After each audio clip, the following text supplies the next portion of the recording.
இயலாமையில் நீ செயல்படுவீர். கரம் என்னை விலகாதிருக்கும். என் இயலாமையில் நீ செயல்படுவீர். கரம் என்னை விலகாதிருக்கும். மலைகளை பெயர்ப்பீர் என்றால் என் தடைகள் உமக்கு எம்மாத்திரம். மரித்தோரை எழச் செய்தீர் என்றால் என் நோய்கள் உமக்கு எம்மாத்திரம். கிரகிக்க முடியா காரியம் செய்வீர். சர்வஞானியே உம்மை ஆராதிப்பேன். கிரகிக்க முடியா காரியம் செய்வீர். சர்வஞானியே உம்மை ஆராதிப்பேன். வெறுங்கோலும் களியும் இரு பரிவாரமாய் உம்மாலன்றி இதை யாரால் கூடும்.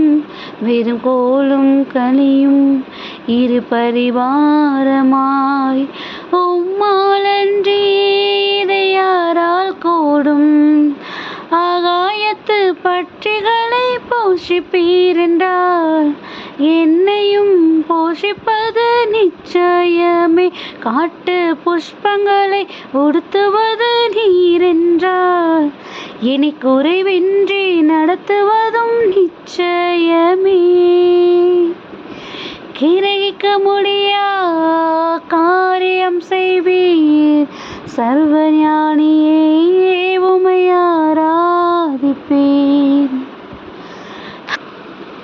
என் தேவன் எனக்காய் ஏதாகிலும் செய்திடுவார் என்றாகிலும் என்னை மறந்தது உண்டா. என் தேவன் எனக்காய் ஏதாகிலும் செய்திடுவார் என்றாகிலும் என்னை மறந்தது உண்டா. என் தேவன் எனக்காய் ஏதாகிலும் செய்திடுவார் என்றாகிலும் என்னை மறந்தது உண்டா. கிரகிக்க முடியா காரியம் செய்வீர். சர்வஞானியே உம்மை ஆராதிப்பேன். ஹாய் குட்டீஸ், எல்லோரும் எப்படி இருக்கிறீங்க?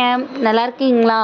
நம்ம நினைச்சு கூட பார்க்க முடியாத அளவுக்கு நமக்காக எல்லா விதமான சூழ்நிலைகள்லையும் அன்பாகவும் அரவணைப்பாகவும் நம்ம நினைப்பதற்கும் மேலாக நம்மளை ஆசீர்வதித்தும் நம்மளை வழிநடத்தி கொண்டு போயிட்டுருக்கிற ஏசப்பா நம்ம கூட இருக்கும்போது நம்ம எதுக்காவது சோர்ந்து போகலாமா குட்டீஸ்? நம்ம எல்லா நேரங்கள்லையும் அவருக்குள்ளே தான் நம்ம இருக்கிறோம். அவருடைய செட்டைகளின் நிழலில் தான் நம்ம இருந்துக்கிட்டு இருக்கோங்கிற நம்பிக்கையில் நம்ம என்ன பண்ணணும்? எப்பயுமே ஹாப்பியாக இருக்கணும் குட்டீஸ். நம்பிக்கையில் ஹாப்பியாக இருக்கலாம். ஆனால் நமக்கு சோர்வுகள் வரும்போது நமக்கு கஷ்டமாக இருக்கே, நம்ம எப்படி அந்த விஷயத்துலேருந்து மீண்டு வருதுன்னு நமக்கு தெரியலையே நீங்கள் கேட்கலாம் கேள்வி. அப்படி தானே? கண்டிப்பாக ஏசப்பா மேலே முழு நம்பிக்கையாக இருக்கிறவங்களா இருந்தால் கூட ஏதோ ஒரு பிரச்சனை, ஏதோ ஒரு போராட்டம் வரும்போது ஆட்டோமேட்டிக்காக நமக்கு என்ன ஆகும்? நம்ம சோர்வு வரும். நம்ம சோர்ந்து போகும்போது நம்ம ஏசப்பா விட்டு தள்ளி போக ஆரம்பிச்சிருவோம், ப்ரேயர் பண்ணுறதை விட்டுருவோம். அப்படி தானே? ஆனால் ஏசப்பா என்ன சொல்கிறாங்கன்னா, நீ எந்த மாதிரியாக இருக்கிற, ஈவன் உனக்கு பிரச்சனையாக இருந்தால் கூட, சோர்வாக இருந்தால் கூட, உனக்கு நீ நினச்சி பார்க்காம ஏதோ எதிர்பாராமல் ஒரு சூழ்நிலை உனக்கு அமைஞ்சிட்டா கூட, நீ என்னோட வைத்திருக்கிற உறவை நீ எந்த மாதிரி வச்சுருக்கங்கிறத நீ யோசிச்சு பாரு. நீ எனக்கு இது வேணும் அது வேணும், எனக்கு இது செஞ்சு தாங்க அதை செஞ்சு தாங்கன்னு கேட்டு வாங்குறதுக்கு மட்டுமா நான் இருக்கேன் உன் கூடன்னு ஏசப்பா நம்மளை பார்த்து கேட்குறாங்க குட்டீஸ். கண்டிப்பாக நம்ம ஏசப்பா கூட வைத்திருக்கிற உறவை அப்படி வைத்திருக்கிறோம். இப்போ ஏதோ தேவைக்காக நம்ம அவரிடத்துல உறவாக இருக்கிறோம் அப்படின்னா கண்டிப்பாக நம்ம தான் நம்மளை சேஞ்ச் பண்ணிக்கணும் குட்டீஸ். ஏசப்பா அதுக்காக மட்டும் கிடையாது. அவர் நம்மளை எல்லா சூழ்நிலைகளையும் கடந்து வர பண்ணுகிறவராக இருக்கிறாரு. ஈவன் நம்ம சோர்விலே இருந்தால் கூட அந்த சோர்வை நம்ம எப்படி கடந்து வர்றோம் அப்படின்னா நம்மளுடைய பலத்தினால கிடையாது. அவர் நமக்கு கொடுக்குற ஆறுதல்னால, அவர் நமக்கு கொடுக்குற தேற்றுதல்னால, அவர் அவர் நமக்கு கொடுக்குற தைரியத்தினால. ஸோ அப்படி நம்ம எல்லா சூழ்நிலைகள்லையும் அவருடைய உடனிருப்பை நம்ம உணர ஆரம்பிச்சிட்டோம் அப்படின்னா, அதுதான் நமக்கும் அவருக்குமான உறவு உண்மையான உறவாக அங்கீகரிக்கப்படும் குட்டீஸ். திருப்பாடல் 143:8 படியாம், உம்மீது நம்பிக்கை வைத்துள்ளேன், நான் நடக்க வேண்டிய வழியை எனக்கு காட்டியருளும், ஏனெனில் உம்மை நோக்கி என் உள்ளத்தை உயர்த்துகின்றேன் அப்படிங்கிற வசனம் கொடுக்கப்பட்டிருக்குது.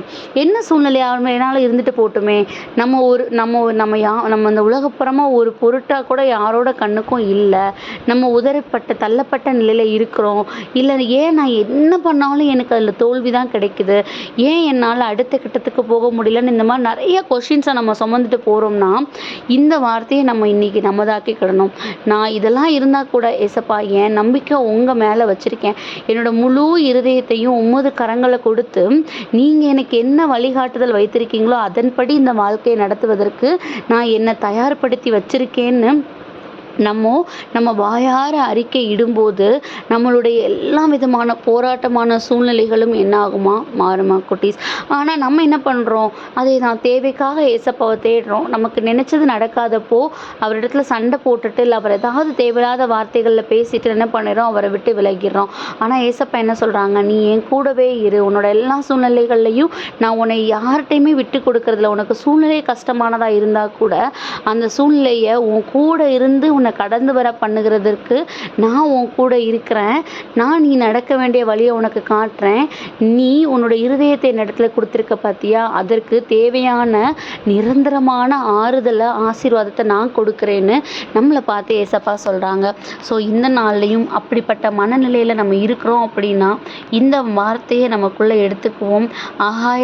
ஆகாயத்தில் இருக்கிற பறவைகளும் சரி, நம்ம காட்டு வெளியில் இருக்கிற விலங்குகளும் சரி, அதுங்களுக்கு அன்றாட உணவை கொடுத்து அதை பிழைக்க வைக்க, அதை வாழ வைக்க ஏசப்பாவால் முடியுது அப்படின்னா நம்ம அந்த படைப்புகளெல்லாம் சிறந்த படைப்பாக நம்மளை ஏசப்பா உருவாக்கியிருக்காங்க, ஆண்டவர் உருவாக்கியிருக்காங்க. அப்படி இருக்கிற பட்சத்தில் நம்மளை அவங்க கண்டுக்காமல் விட்டுருவாங்களா? அதை தான் இன்னைக்கு அருமையான பாடலில் பாடியிருக்கோம். நம்மளோட தேவன் நமக்காக நம்ம வேண்டுவதற்கும் நினைப்பதற்கும் மேலே எல்லாவற்றையும் செய்யக்கூடியவர். அவர் நம்ம கூட இருக்கிற வரைக்கும் நம்ம எதுக்குமே சோர்ந்து போகக்கூடாது. ஸோ அதுக்காக ஏசப்பாட்ட கொடுத்து ப்ரேயர் பண்ணுவோமா? அன்பான ஆண்டவரின் நேரத்திற்காக நன்றியப்பா. தகப்பனே, எங்களோட இயலாமையில் எங்களுடைய பலவீன நேரங்களில் உம்முடைய பலன் எங்களோடு இருந்து எங்களை வழிநடத்துகிறதற்காக நன்றி டாடி. இனியும் கூட எங்களோட இருதயம் இந்த உலகப்புறமாக போயிடாதபடிக்கு உம்முடைய சித்தத்தின்படியாக வாழ்வதற்கு எங்களை எடுத்து பயன்படுத்துங்க. ஆமீன்.